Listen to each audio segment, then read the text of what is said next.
Are you willing to fight for your dream? Does my dream really matter?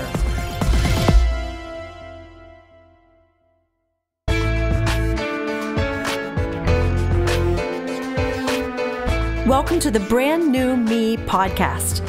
I'm Frances. And I'm Pam.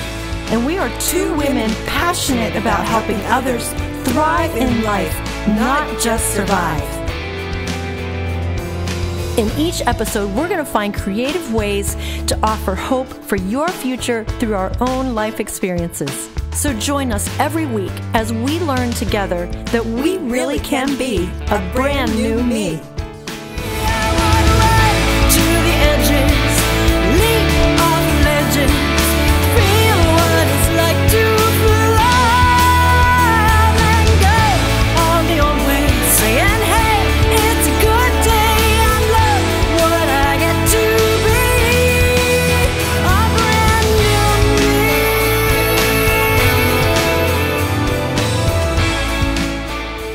Everyone, welcome to episode number 67.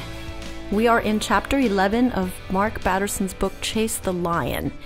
It's called Fight Club. Are you part of the Fight Club? Are you willing to fight for your dream? Well, we're going to talk about that today. And I can tell you, going after your dream is going to create some fights. But you can do it. You can overcome. All right? Let's get to it.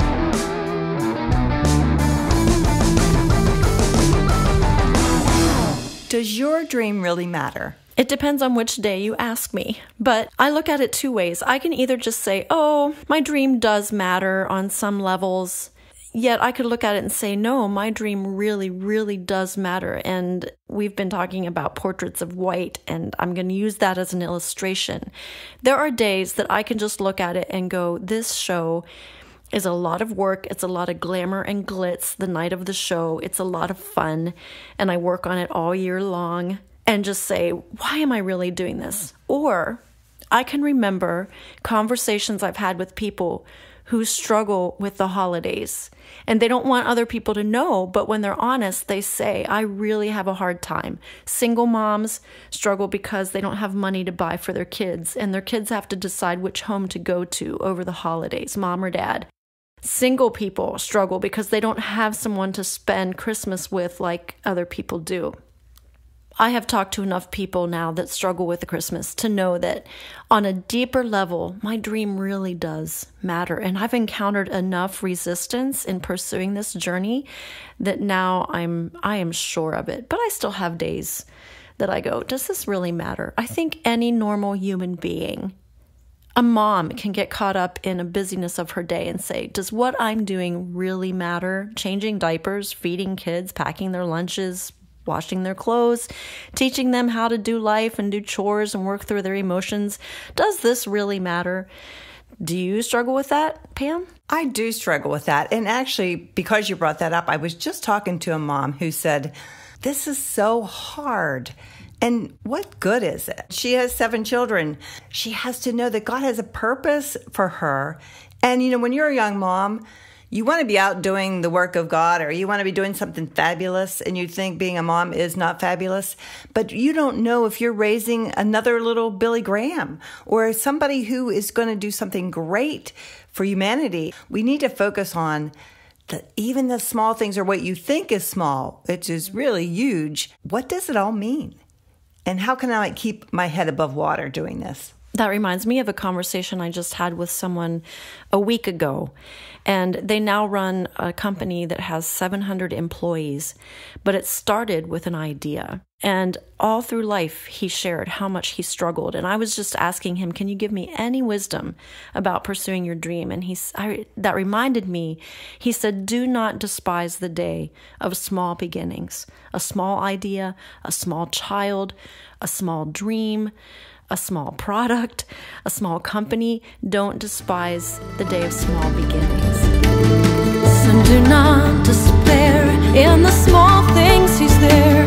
It'll add up to be something great.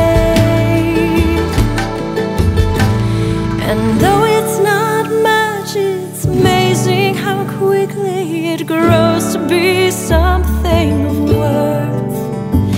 In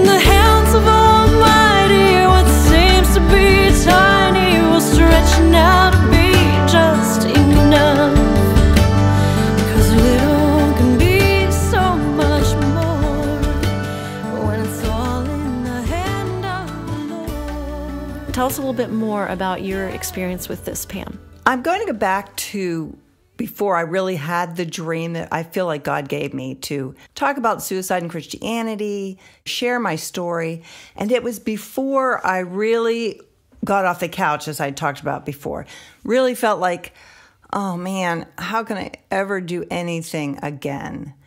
And I'm going to read a few things that I wrote in my book just to show you how I felt at that time and what I wanted from my life. Here are a few of them. And this is referring to the death of my daughter, to when I had lung cancer, and to the suicide of my husband.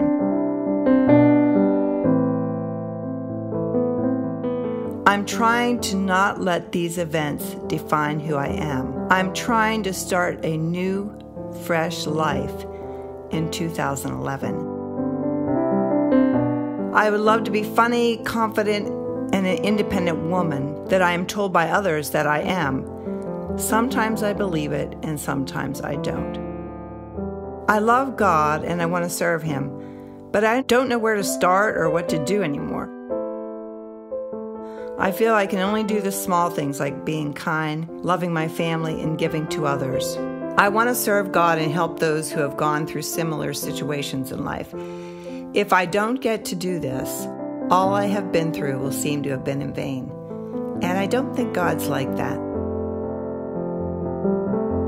And I was reading these, I'm thinking, that was how I was feeling before I started the fight.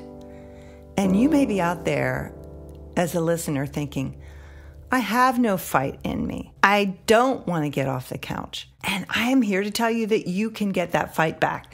And so I did get the fight back, but it is not easy, Frances. And so we have to keep our heads above water because this is our calling. And our pastor was talking about Christ's sufferings, and he was talking about our sufferings and why we have to go through the things we do. Why do we suffer?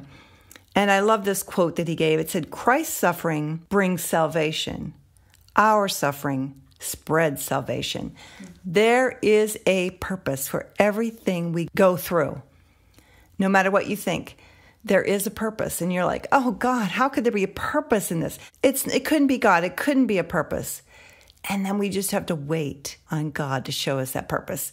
And I know that my purpose is to go out and help people through the things that they've been through. So what are some of the things you've gone through in preparing for Portraits of White? Well, first I'll say that another thing this gentleman told me a week or so ago was that when it gets hard, always go back to your original purpose and vision and remind yourself of that. And so for me, Portraits of White is to offer hope over the holidays. And HOPE is an acronym for humor, original song, personal story, and encouragement. And that's what I try to do with Portraits of White, making people laugh, providing great music. And yes, I've definitely encountered resistance. And when I started making a list of all the things that have happened that we've worked through, I couldn't believe it. And this is not even all of it, but it's what I could remember at the moment. I'll just share a few things. The first year we did it, my mother died in September. She never got to see the show. The first year we did it, the conductor's grandson got a very rare cancer of the eye. He was only 2 years old and had to have all this extensive work done on his eye. And I was just getting to know Ed, the conductor, at that point, but he can appear to be a very prim and proper man. But when he told me about this, his eyes just filled with tears, and I knew he has a tender spot in his heart. I got diverticulitis and was in the hospital a couple weeks before the show. One of my key players' father got cancer. In December, a key supporter of the show's husband got cancer and died in January.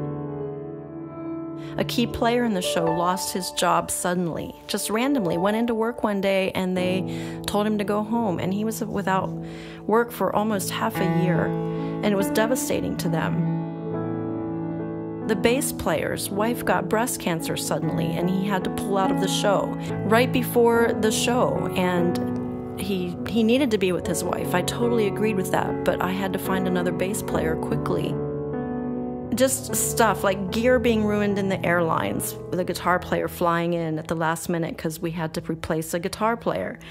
And a breaker blew in this multi-million-dollar performance center where I did the show the second year. The first song, the whole breaker system blew in this big auditorium, and it had never happened before. It didn't happen in rehearsal. It really caused a glitch in the show. Of course, those who were there, they loved that. It was, I think, their favorite year, but it was stressful for us. My favorite videographer that we used from Nashville got word that his wife's mother had Alzheimer's, and they ended up moving to Boise, Idaho to take care of her. And in the midst of moving to Boise, Idaho, his mother suddenly got cancer, and within 6 months, she died. And we weren't able to use him for the show for a couple years, and just thing after thing. The conductor's little dog was mauled and killed the week of our rehearsal in Tennessee. That's a big week for us in August, and it greatly affected the conductor and getting the music ready. And it was devastating for them. Those dogs are like little children to them. It has come to the point where I'm hesitant sometimes to ask people to help me with my show, because if you believe in the supernatural and the natural world and that there are things behind the scenes, you can see real quick that what I'm trying to do is important, and it encounters resistance. This kind of thing reminds me it's a bigger picture. And if you're a mom or a CEO, or you think you see things happening that you think, that is just weird that my child would get this random virus or something.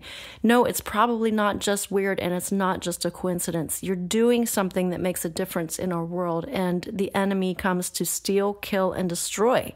The scripture says Jesus has come to give us life, but that does not mean it will not come without a struggle and without a fight. Mark talks about a woman, her name is Bonnie in the book, and how she went to the zoo. There was a caged lion, and she just went up to the caged lion. She said, "Hi, kitty, kitty." And this lion just lunged at her. Of course, it was behind a cage. She wasn't in any danger. But he likens that to the enemy, the devil. How he has a big roar, but he has no bite. And so we do need to remember that.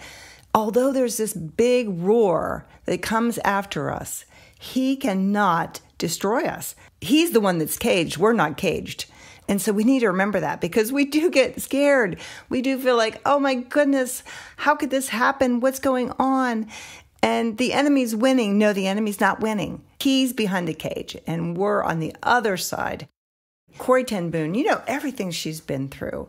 And I love this quote, and I actually put this quote in my book, and I just want to read it. It says, "There is no pit, even a lion's pit, that God's love is not deeper still." And we do need to hold on to that and remember that. All right, so back to you, the listener, because we want this to be about you. We share our stories because we know you may find yourself somehow within our story, even if our dreams are different. We're all human. To end this, Pam and I are each just going to share a tip that we want to give you. If you feel like you've lost your fight, how do you get your fight back? And I would say for me, I keep track of the miracles, the great things that have happened in the midst of doing this show. And it reminds me that, yes, there's an enemy, but there is a greater power. My God is with me. And there's amazing things he does in the midst of this that I would have never experienced if I hadn't gone after the lion. Pam, what do you want to leave the listener with? How do you tell them to get their fight back? Recall back to the time when you received that vision or you received that calling. And when you do, you're going to say, that's why I'm doing this. I hope this has been helpful today. And to take us out, I'm going to pull out a song from the archives. I wrote this song a long time ago. I was driving along one day and I was thinking about how hard it was sometimes to keep believing in God and through all the junk and the crud. And out loud, I just said, you know what? I still believe. No matter what, I still believe. So I'm going to take you out with that. I hope that this will help you get your fight back if you feel like you've lost it today. Shaken to the core of my being, learning now to trust you.